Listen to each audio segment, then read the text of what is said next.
If you fancy motorcycles, you're already familiar with Triumph, a powerhouse of British bike production, and its most iconic model, the Bonneville. What you may not know is how Triumph's most popular bike got that name.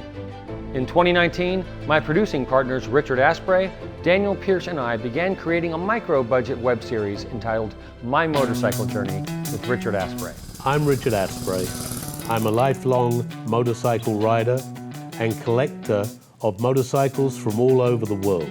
And with my friends, I ride them.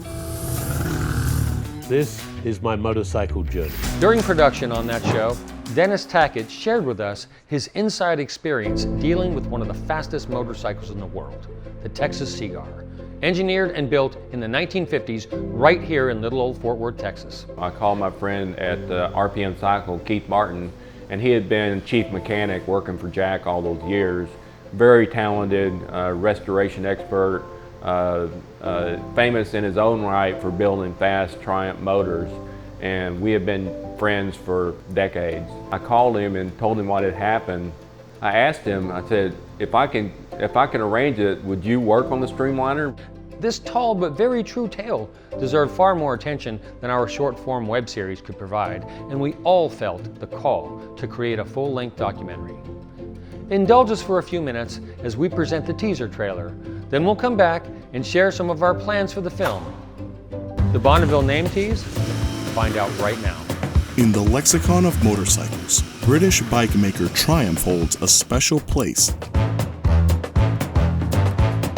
Yet, incredibly, one of its most popular models, the Bonneville, takes its name from the legendary Salt Flat Proving Grounds in the western US, where, in 1956, the scratch-built streamliner Texas Seaguar, built with a Triumph engine by an unlikely band of renegade Texans, would capture the world land speed record.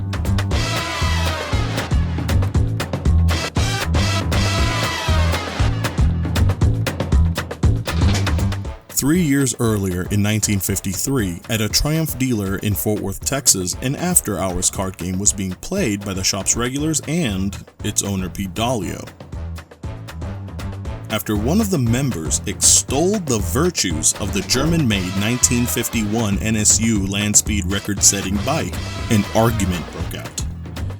Pioneering aviator Stormy Mangum swore patriotically that he could build a bike that would best the German.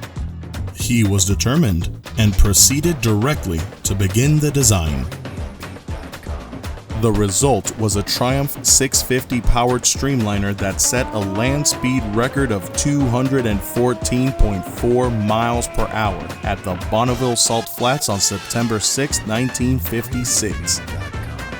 Christened the Texas Seaguar, the streamliner was tuned by Jack Wilson and piloted by Johnny Allen.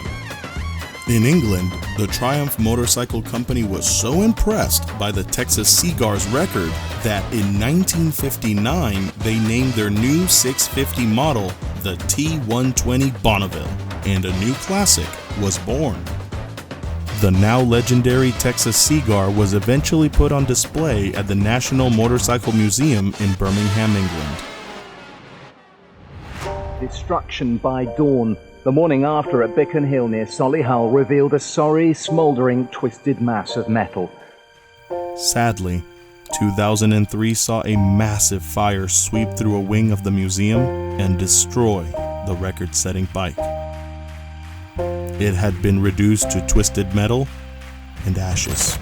No effort will be spared. Really, it will not be spared to at least regenerate as many of those as is possible. Learning of the tragedy, a group from North Texas, led by Dennis Tackett, took on the task of rebuilding what remained of the Texas Seaguar.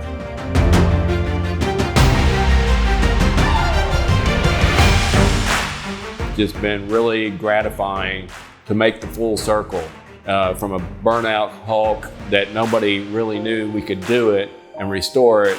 This is the greatest project of my life.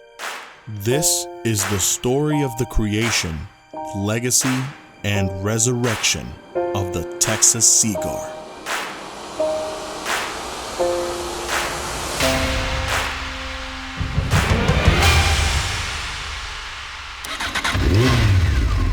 So, the Bonneville Triumph was named after the Salt Flat Proving Grounds where the Texas Seaguar with the British Triumph engine broke the world land speed record in the late 1950s. But as you know, that's just the beginning of the story. Dennis Tackett, the restoration project manager, is a friend and club member, and when I learned what he and his team had done, I was impressed. Dennis marshaled an effort that involved dozens of club members over the year-long project. I'm co-producer Daniel Pierce, and I've spent a lifetime writing and working on vintage motorcycles. And professionally, I photograph and write about them. Chris and I met about 10 years ago while we both created content for one of the nation's leading power sports distributors. We forged a friendship shooting on location. I shot catalog stills, and Chris produced videos. Soon after, I invited Chris to join the membership of Peckerhead Motorcycle Racing. That's where I introduced him to my good friend, Richard Asprey. Not long afterwards, I asked Chris to create an entry video for my first Motorcycle Cannonball Team Challenge. Since then, we've created several episodes of our web series where we showcase some of the more interesting people in my motorcycle circle. And working on our web series has been a great experience for sure, but the scale of the Texas Seaguar story, along with the remarkable access we have to the project materials and all the players, convinced me it was time to tell this incredible story. So many members of the North Texas Norton Owners Association were actively involved with the restoration of the Texas Seaguar, and they are all eager to make sure this tale is not lost to time. So let's get right down to it. We've assembled a list of cool enticements and rewards for our partners in this endeavor. From retro crew shirts, patches, and enamel pins to party invites, production credits, and a surprise one-of-a-kind collectible we've yet to reveal. All the details are available right here in our project proposal. The proposed endgame for this extraordinary story? A film festival run, starting right here in Texas, and a distribution deal with a video-on-demand portal like Netflix, Prime, or Hulu.